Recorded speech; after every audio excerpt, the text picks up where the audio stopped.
would like to introduce first, of course, Owen. You know him already. Please say hello to him and joining us all the way, my gosh, at 2 o'clock in the morning. Rhea is joining us all the way from Switzerland. So please welcome these two fantastic people so that they can discuss ano nga ba, how to frame a problem. Here we go. All right. Hi. Hi, Rhea. Good morning, everyone. And I'm back. This time, bita daw ko actually. We're here to discuss a little on how to frame a problem. And of course, I have with me one of our co-founders of Hakbang, the movement. We have Rhea Ong Yiu all the way from Basel, Switzerland. So hi. Gabi ka, good morning. Gid sa Moreno, alas 2 pa baya diha. Yeah, good morning, Gwen. Yes, it's 3:25 in the morning. Na di ayo. At least medyo hayag, hindi pa na siya hayag-hayag, but still it's so early. I'm not sure if nakatulog na ba ka or diretso na ni until later. We'll see how far I go, but I'm pretty sure I will have all the adrenaline to continue. Wala siguro kabalong uban. We started at 1 a.m. for me. Yes, alas 8 sa ato diri guys. Alauna na dito sa Switzerland sa Kadlawon. So grabe gid nga dedication for this, no, kay dili halos matulog or magbataog sayo si Rhea just for us na maka-join siya, just for us, all of us. So Ray, ang atong segment karon mga god is called How to Frame a Problem. So can you expound or can you share to our, especially to our participants and members nga so importante ang mag-frame og problem, and then how dayon mag-frame og problem? Thanks, Wen. Thanks for asking that question, because you know what is Hakbang is we're trying to solve something, right? We are trying to solve a problem. So para clear ang atong solution and kabalugit ta nga, viable ang solution, importante nga sa start pa lang, klaro nga kasabot sa ang problema, di ba? What are the problems we're trying to address para ang atong solution matest gyud nato, is it really viable? Di ba? So ang pag-state nato sa problem is very important. It will set the trajectory and the direction of how we are going to find solutions for it. So, mao na. So no, importante gid, di ba? Kay kung there are so many questions, there are so many problems, and if dili kayo i-zoom in or i-box sa siya and then look for specifics nga mga solutions, medyo ma-overwhelmed gid ta. Di ba, Joy? Kay labi na karon no kaning COVID manggo, dili man ni siya health problem lang. Yeah. Daghan gid kay gasanga-sanga nga problema. So kana palang daan dako na kayo ang scope. Actually diri sa Hakbang, no, people were asking ka dako ba sa scope sa inyong gibuhat. And then we told them, di ba, na dili man pud good nga diri lang naka-focus ang COVID, na affected man ang wide range of areas. So from there pa lang, kung dili nimo maksakto og butang sa perspective ang imong pag-solve sa problema, medyo maglisod gyud ta og formulate og solutions. So naa naman ta dinhi sa how, Joy. So unsaon naman nato siya, unsa may steps, the basic steps for us to really boil the problem down to specifics. Sige, mangayo kog rights kang Boss Direct. Let me see if I can share my screen. Allowed na ba ta? Allowed na ba ta mag-share? Oo. For those who are watching, guys, this is Hakbang. This is a hackathon. But while we are leaving the participants, we hope that the participants have already connected to their mentors. Pwede na mo magsugod og storya karon.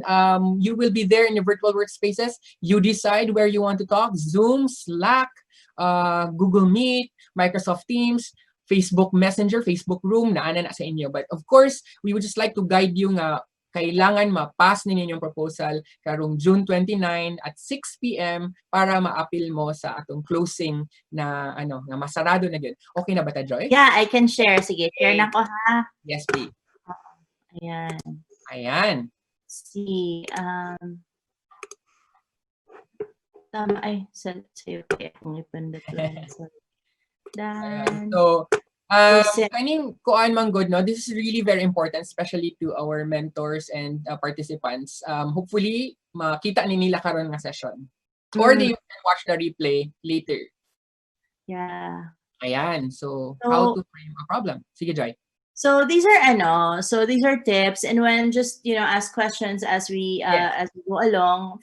But basically, what you see on the screen, and this is just one slide for us, is unsan mga tips na kinahanglan ninyo mabalaan when you're framing your problem. So I'm gonna start from every place in the slide. So bear with the chaos. But I think it's important na mag-start ko sa pink. It says here, the 40-20-10-5 word rule. Di pasabot ani. Di ba kanang mag-skip di ba when we started, we always talk in like loops kan kay ika. Tama ana kay mawala ta sa passing, di ba? So ang kaninga rule, it says na okay, start with 40 words. Okay. Put your problem na 40 words siya. Pero kung 40 words, daghan pag na siya kaayo. So condense it, make it 20. Okay. Yes. Diba? Tapos try to say, okay, daghan pag kaayo, make it 10. Kung kaya, make it 5. And then try to state your problem with 5 words. So, mas clear siya. Oh. So, no, sakto, Joy, no, let me, ato na ni ibalik, no, the 40-20-10-5. So, kung daghan kayo mong thoughts, we have an application called Trello. Asa man nice ni siya itrabaho, Joy? Will it be better in Trello, in Miro, or sa Slack? Yeah, now we can do a yeah, Miro is one of the best na tools to brainstorm on your problem solving.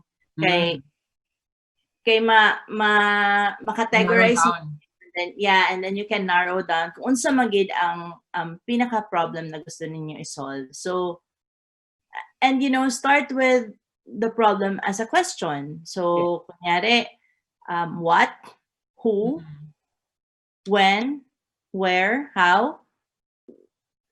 Explain what the problem is and then ask questions on how you can approach that problem. Diba? Ayun. Gwapo kayo ni guys. Kani pa lang, first pa lang ni nga tile. The 40-20-10-5 word rule.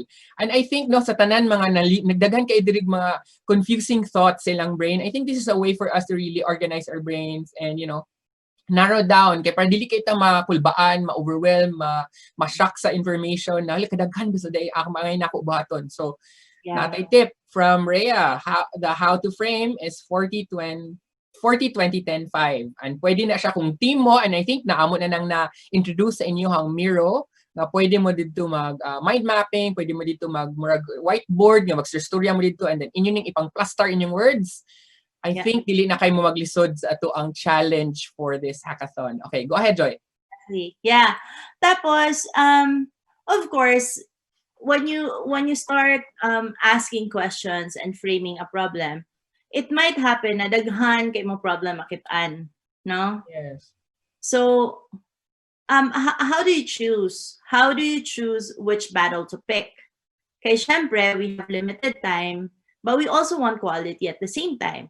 So, dapat don't be afraid na ang imong problema small, because that can actually impact so many areas then when you start solving that one problem.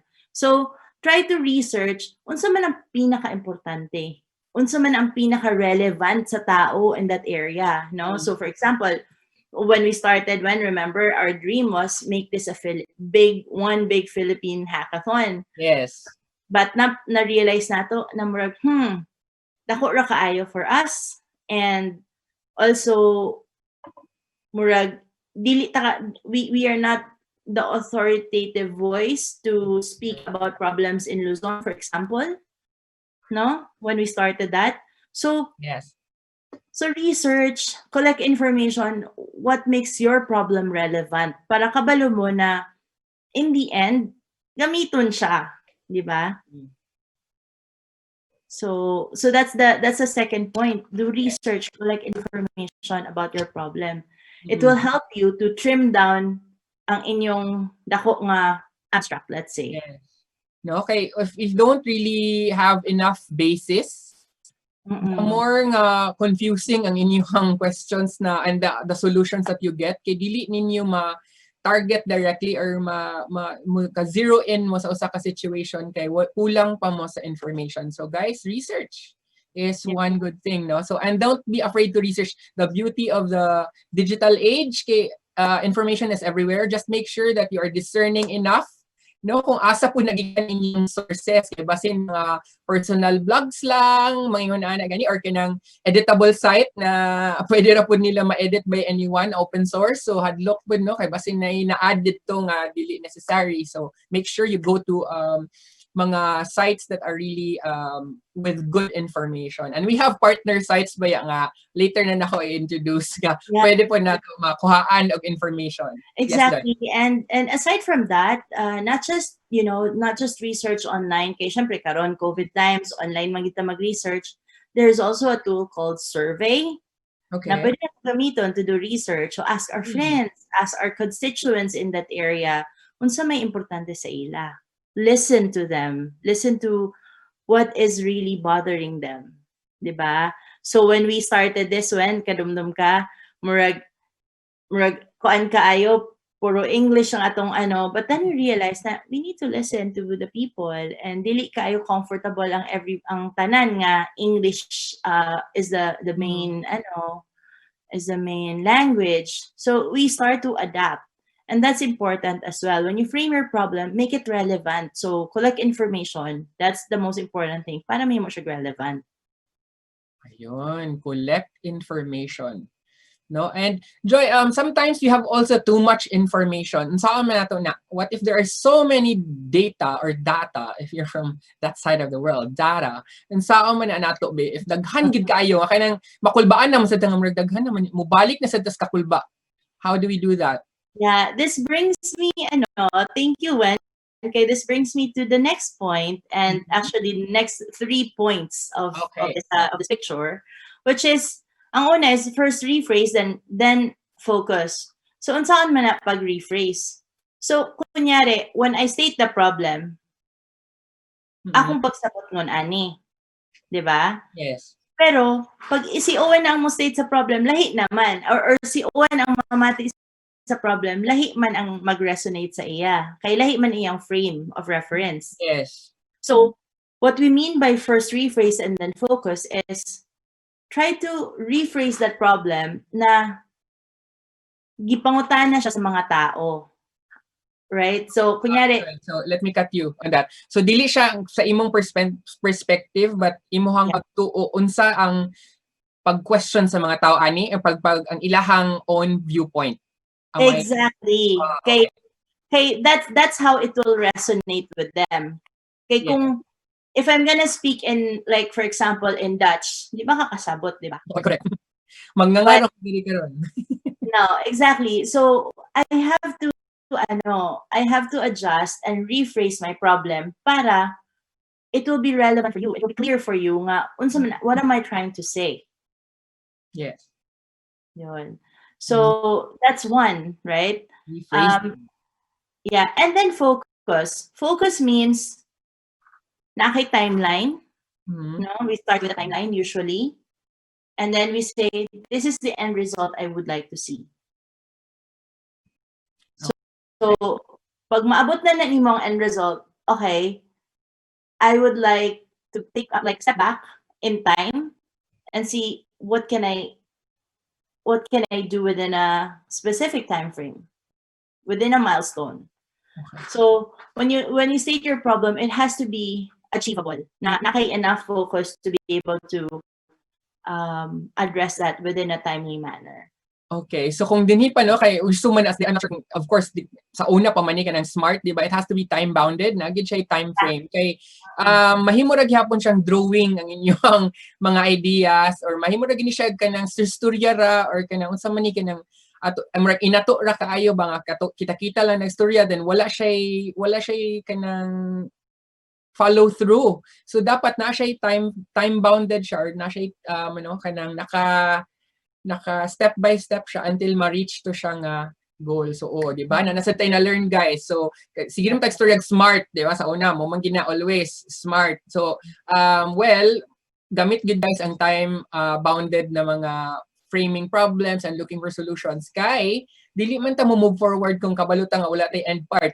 Di ba? Murag, unya na kay layo pa man to. Wala kabalo asa na kalayo ang layo. So, if we put na next week, or pareha sa atong mga, di ba, mo-remind lang ko kay time-bounded ba po niya atong hackathon, June 29 ba ya? So, kung karon na learn ninyo nga ing ani di ay, so dapat June 29 by lunchtime, almost gamay na lang gid unta ang inyuhang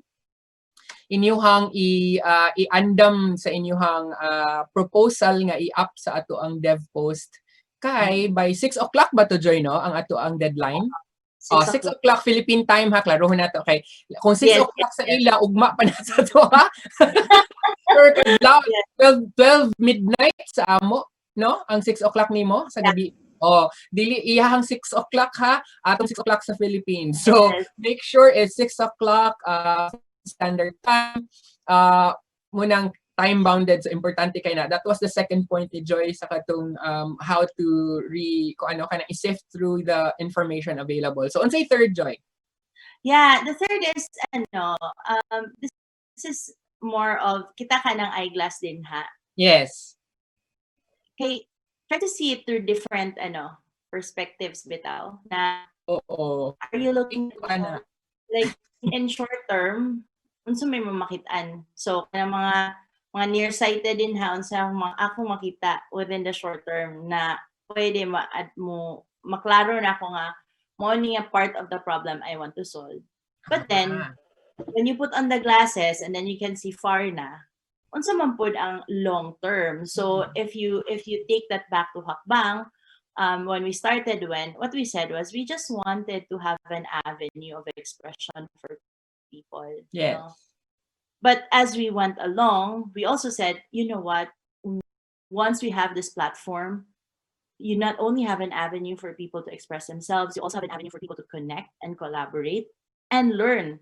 So mo na din to nga, we started doing other things that was very very meaningful. And that starts with when we started framing the problem. What is the problem? We're all locked down. We're bored. We're just, you know. But we went forward and looked ahead and see, okay, this is where we're headed towards. This is what we want to solve, the long-term impact of COVID.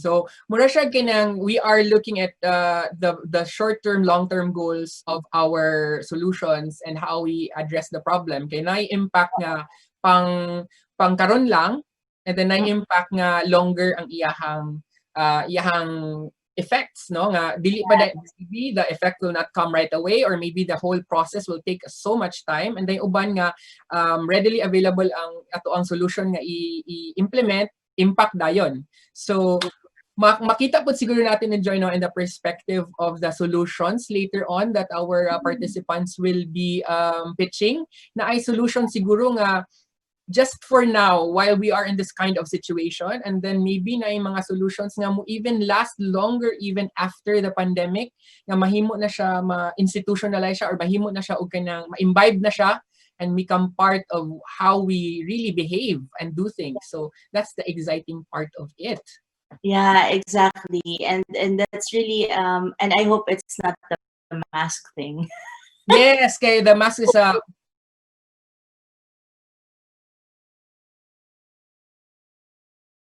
I always miss people and their smiles. Kay, diba? Karon everyone's sa mata na lang ta magtinanaway, and sometimes you don't even know the person nga ato ditong friend, but kung wala kay ka na familiar siyang whole physical appearance, magsugat mo sa mall, dili na nimo siya matagan, and that's sad. I'm a very sociable person, and then dili na ko ka-hi sa akong friends nga maskin from a distance, hi na lang unta in person, di ba? Kaya di man ta ka-hug na, di man ta ka-shake hands. So, mayroon na, those are just temporary relief. So, maybe kanina sa mga teams, they can really come up with something far better nga mga pang long term, no? So, parehaan ng eyeglasses diha nga na ay maklaro sa duol, pero na ay mas beautiful horizon sa unahan. Exactly. Di ba nice kaayo? Very good imagery. Yeah. And then, ang next na ako nga tip one is challenge assumptions. Wala mong good ni sa ato. This is not in our DNA ba nga mo challenge without mga assumptions. We have always been a culture na we just accept things. You mean the Filipino culture, Joy? Correct? Oo. Diba? We're very accepting. We are very resilient as well. And those are amazing traits. I don't doubt that. Pero, especially when we are in a problem-solving na arena, the most innovative ideas and the most disruptive ideas come from a place where we challenge assumptions. Kasi that's when we can differentiate it. That's when we can really change, right? So, what do I mean by challenging assumption? Simple, ang una, the one thing that comes to mind is kanang, I need to go to the store to buy something. Yes. Dobe, COVID happened. Go to the store anymore. So, kanangon ana ba, we think of possibilities dayon kay dili naman pwede ang what we know. No? So that's and like for example, di ba, kan mo comment sa ato when na pang bright raman na yun. And that's the common nato nga kanang di mo siya smart shaming, but it's like hala di mo na may pwede dira ana gani. So for me ni siya kanang sometimes Filipinos in general, I'm not saying all, but naagid tay ana nga kanang attitude towards challenging assumptions na mahadlok ta mo question. No, because you always believe in authority, which is also good because that's a form of respect. But sometimes you are too resilient also for our own good. Or you're so humble to a fault. Ana po nga naatay ideas for di na tamingon kay maulaw ko. And sometimes sayang kayong opportunities and knowledge, if it is not shared, is useless. So if you have that knowledge and you know that your knowledge will really create something, an impact, imo good na siyang i-share, and then dili man kung i-shut down ka, at least na ingon nimo.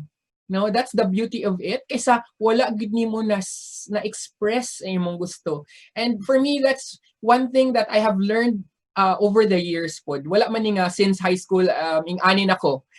Over time I realized that I have to assert certain expressions, certain thoughts and principles so that I can go where I want to go. So I think munang kailangan nato and with Hakbang we are also challenging cultures and challenging norms. Diba, Joy? Dili naman ni siya about ideas because daghan kayo atong gusto we are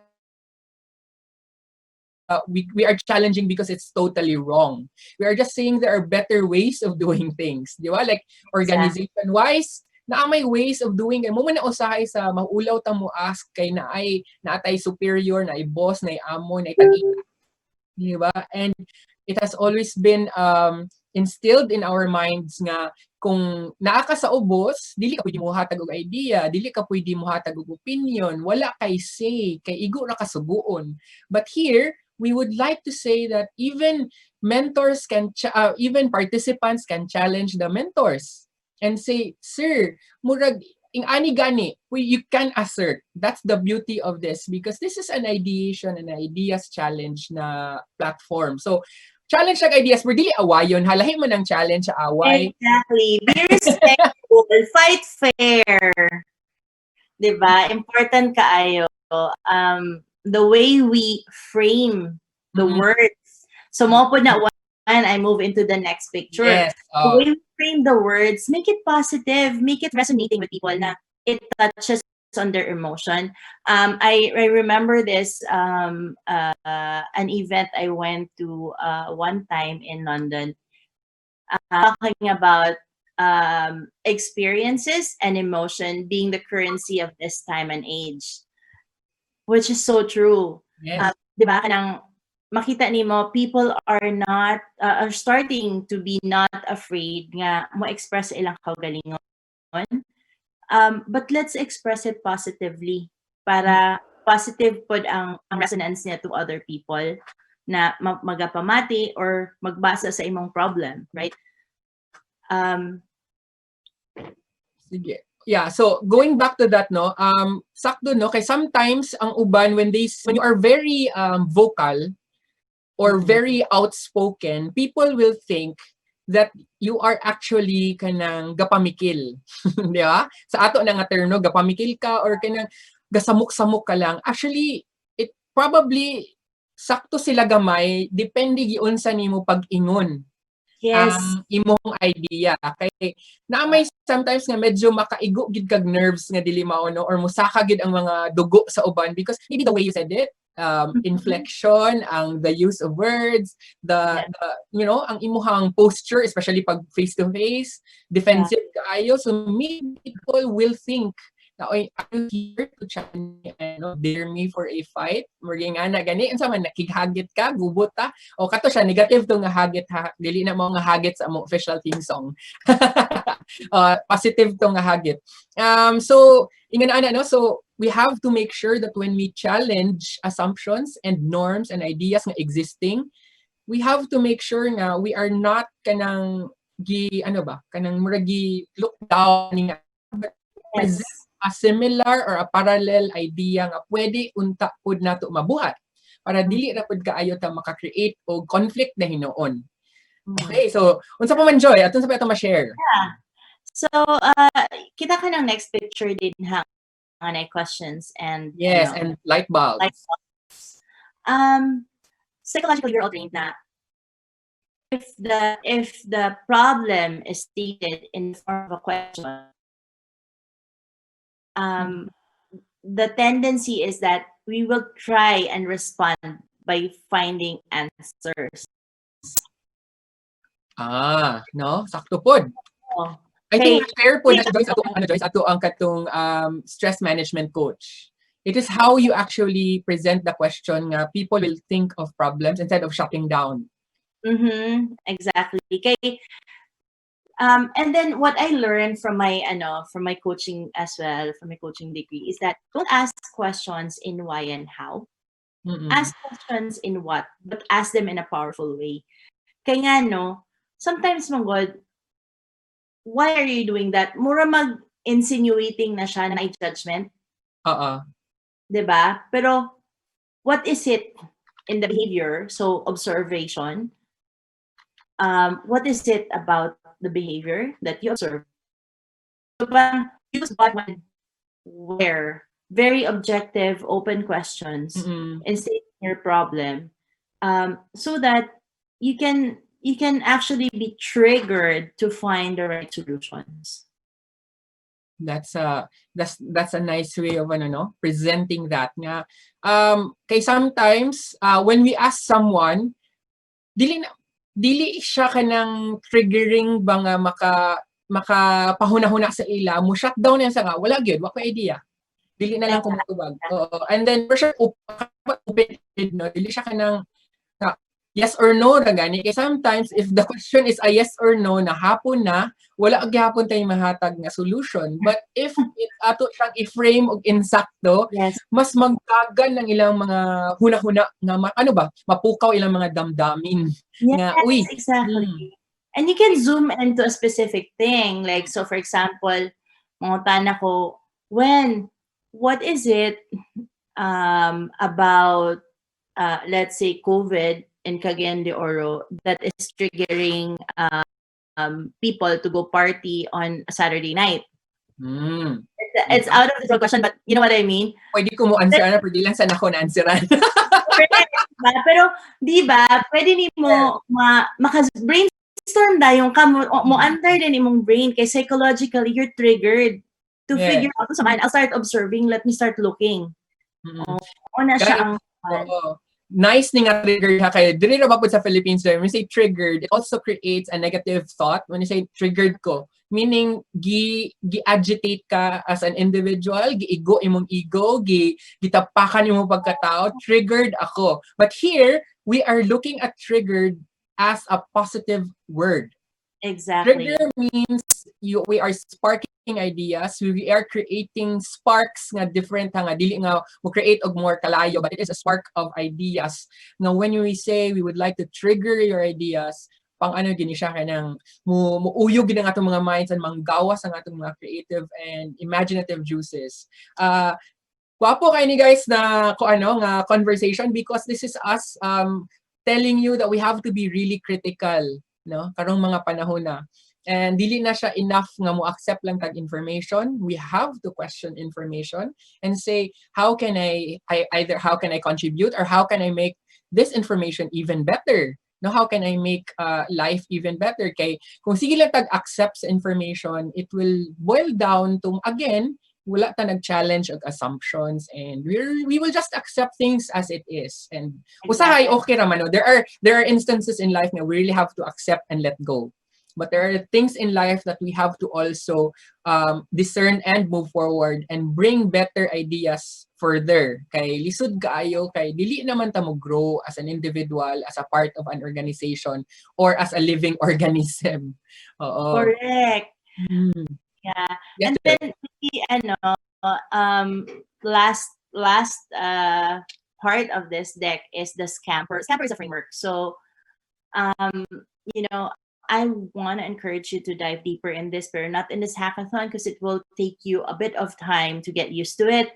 But I'll just give you a little bit of flavor how scamper works. So kunyari makabuhat na mong problem, diba? Use words. I-substitute daw na ang uban words din ha. How does your problem look like now?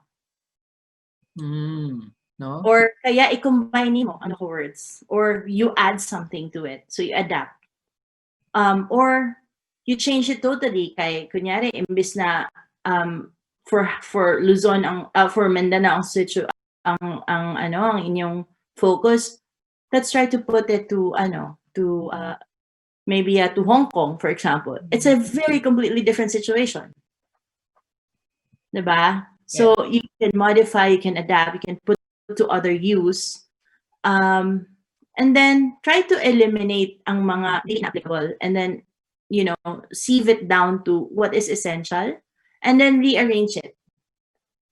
So there's so many opportunities to turn your problems around so that you can see it na it's leading towards a solution. It's actually taking you forward in understanding what is it exactly that we want to address. Which gap is it?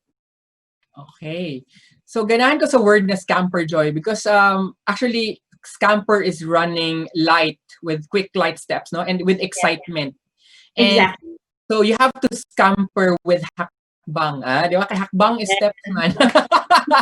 So scamper means you have to run lightly with quick steps and excitedly nga gadagan ka.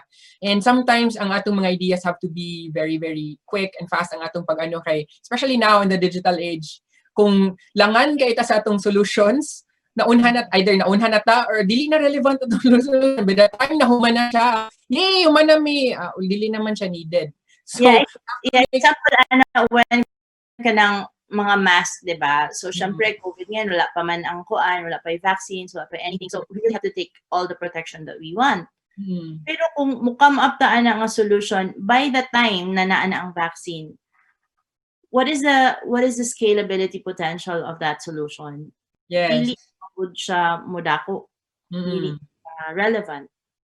So ang iyahang impact will be short term lang, no? Dito ra pud taman ko until when siya needed. And then if di na kayo siya, so kung mag-produce tag mask for example karon, there is a possibility nga by a few, maybe even as a few months, dili na mao atong production kay dili naman nga nakadaghan ang demand. Labi na kung na vaccine and everyone's daghan na kay other measures nga giput in place nga a mask may no longer be needed. So exactly. But we just really want to stress na it doesn't mean that producing mask or finding short-term solution is not important, because it's timely. Kung ginahanglan siya ana at that point in time, it's still important na we we tackle those, we think about those as Mhm. real solutions, because it's not a matter of long term lang ang atong ginasolve. Yes, it's important to look at the long term benefits, the possibilities to pivot and extend and scale. Those are very important, but there are very, very urgent and pressing needs as well, and we don't, dilute the importance of finding those solutions too. Yeah. So moment to siguro ang image of the eyeglasses, right? Itong Mm-mm. dual and light. So we are not Yeah. saying we're not saying that the katong mga pangkaron lang wala sila value or they don't matter. They do for the meantime. But of course, we also are also looking at ways and how to really thrive for the longer haul. So layo-layo. But for now, naman like even 'di ba kaning mga that's why we were kanang naay mga distribution of relief packs, na yung mga ingon ana, just because we see that it's needed now. But if we continue that for the long run, it might create a different problem in the future. So lahi na po dapat while we're doing this kanang food reliefs, for example, nanay dapat lain na po na solution nga in place para once iundang na siya, nana po ilain ipadayon, and maybe that's why, for example, Department of Agriculture tudloan na ta maghimog kaugalingon nato pagkaon kay time will come muundang ang relief packs because wala na funds or wala na resources for that. So na mga yun na guys. So amazing kaayo atong imagine isara ni siya ka frame. Isara siya ka deck slide, but it has so much information in that particular rectangular image. So guys, that's how you frame a problem, and I'm sure our mentors, our participants, even our audience who are there watching at home, and even our sponsors who are watching, I hope naapod sila na learn this journey ay purpose sa atong TV for us to share information as resources, not just for our participants, but also for the audience who are watching. And maybe this can also help you in your own little ways. Makatabang ka na makasolve sa inyong mga businesses, sa inyong mga professional lives, and sa inyong lives at personal lives sa balay. Basta na yung mga gagmay nga mga problema diya i-frame mo on sound. Unsa kung gusto lutuon, di ba? Frame a problem. Di ba? Kung imo siyang i-kuan, na mo ni nabilin sa collect information, open your refrigerator. Mo na available, mo gawas ko dili. Na man ni kanina ako lutuon, na solve. Nga na good. So we have to kung imo to siyang ana mo man to. No, Exactly. That's true. It's a life skill. Yes. When you start learning how to frame your problems and not think of them as a negative thing, it will help you the right concrete actions na pwede nimo i-process and pwede ka maka-decide. Yeah. Yes, kay sometimes mo man ay maka-cause og stress, di ba, Joy? When you have so much on our mind, no? Kanang hala kadaghan pwede ani unsa man akong lutuon kana pa lang daan ha. Like for example, in the first thing in the morning, pag unsa man akong lutuon later, and then maglabad na din imong ulo, adto ka sa imong kusina and then open your pantry and check kung unsay pwede niyo maluto.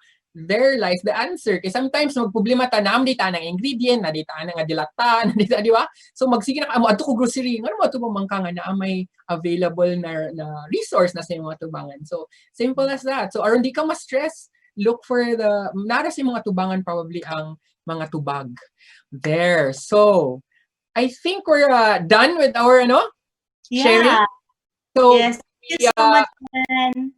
Thank you so much, Rhea. I call her personally Joy. Habang mag-wonder mo nga. She's Rhea sometimes, she's Joy sometimes. And when we grew up together, we've been together since we were like, 6 or 7 years old. Yes, so, exactly. nga na namin close ba? So, I fondly call her Joy. But she's Rhea. Especially now, Rhea na siya. Okay. Sa ano ba, dinhi, one word naman lang mga pangalan. So, it's also the first one. So sa first always, so especially sa gawas, diba? First is always your first name is how you will be called. So, din ha, Rhea. But kami, Joy, pagani ka pang goodbye pa. Yes, exactly. Oo, sa atong mga titas and older siblings, Joy ang tawag. And anak man diri sa Philippines, we really We fondly call each other mga cute names. So, may we bring back our segment hosts? We're done with our segment. So, may we call in our hosts, Shyla and Jerome, to close this segment. We're done, guys.